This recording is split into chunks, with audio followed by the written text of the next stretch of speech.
Hey, you guys, we're still dreaming of who's going to sing for Australia at Eurovision 2014, and after covering the ladies, it's now raining men. We're looking to the boys for a little action, and we start with Anthony Callea, the runner-up on Australian Idol in 2004. Josh, you're down under. What's the scoop on Anthony? So Anthony was the runner-up in the second season of Australian Idol back in 2004. He released a cover of The Prayer, which a lot of you might know is the duet between Andrea Bocelli and Celine Dion. And to this day, so 11 years later, it's still the fastest-selling Australian single of all time. He's got a great voice. He's bilingual, so he speaks English and Italian, which could be great for the Italian viewers doing interviews and things like that. But he's very talented. He's a great singer. He's doing the gay community proud in Australia. He's amazing. And I think that he is he's a very good singer. And a lot of the people that we have talked about, the thing with Australians is that they always seem to be very good, and they're very good live as well. I don't know if that's just the people we're talking about, but they are. I think he would be a really good choice if you wanted to go down that kind of probably popular with the gay community. He's married to one of the actors from Home and Away. It's just something that would be really cool to see. And he has got some properly good songs. I mean, The Prayer is obviously sort of this classic one, but if you look through his discography, it's just really, really good and high quality stuff. He doesn't release stuff that often, though. So that might be a bit of a sticking point.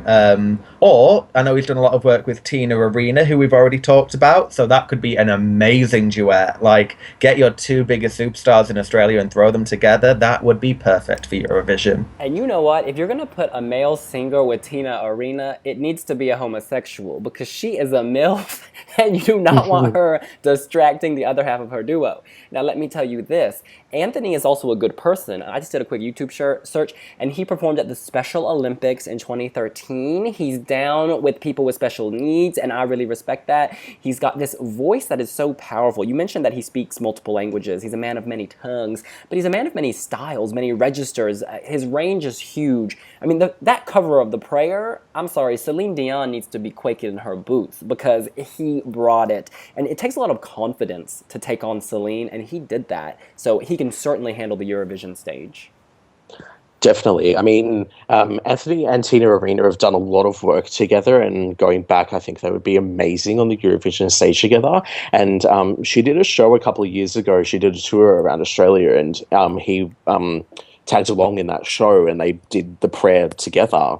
And that song, both of them together, was phenomenal. Like, I didn't realize that Tina Arena could ever sing like that. I've always seen her kind of sing like a pop sort of thing, and both of them together was just amazing. And I think Anthony and Tina together, Italian duo representing Australia, yes, I love it.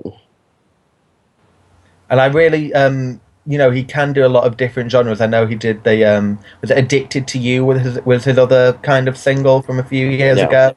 That's a bit more like poppier, dancier, so it's not just the sort of like powerful Italian opera kind of guy. He can do things that might be a little bit more suited to Eurovision. I know we always go on about, opera never will work at Eurovision, this, that, and the other, and it probably wouldn't stand out next to Il Volo this year either, so he would maybe have to go down something a little bit new. But y'all, he's ready to stretch those vocals. I mean, he was in the Perth production of Rent, the musical. He knows what is up. He can handle a big audience. He can handle a small audience. He can handle Idol. He can handle Tina Arena. I'm feeling really good about this one. And if a guy goes, I think it could be down to him or Guy Sebastian. Yeah, totally agree with you. Yeah. That. Josh, how would you say they stack up against each other? Between Anthony and Guy Sebastian? Well, they're both of Idol fame.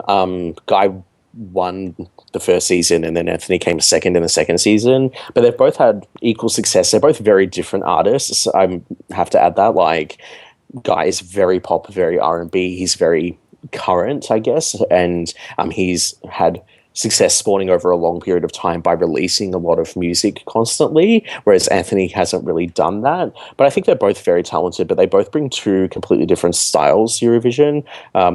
So, I think they're both good in their own right. And something else we should mention about Anthony, he has a really good backstory. He's talked openly about suffering from depression when he was a teenager. He says that he hated himself, he had to see a psychologist, and he wasn't talking to anybody. His parents didn't know what was wrong with him. But, you know, he's really found himself through the Idol experience, and now he actually works with Beyond Blue, an Australian group that fights depression. And all I have to say is, honey, dry those tears. You got the voice of an angel, and we may be seeing you at Eurovision, okay?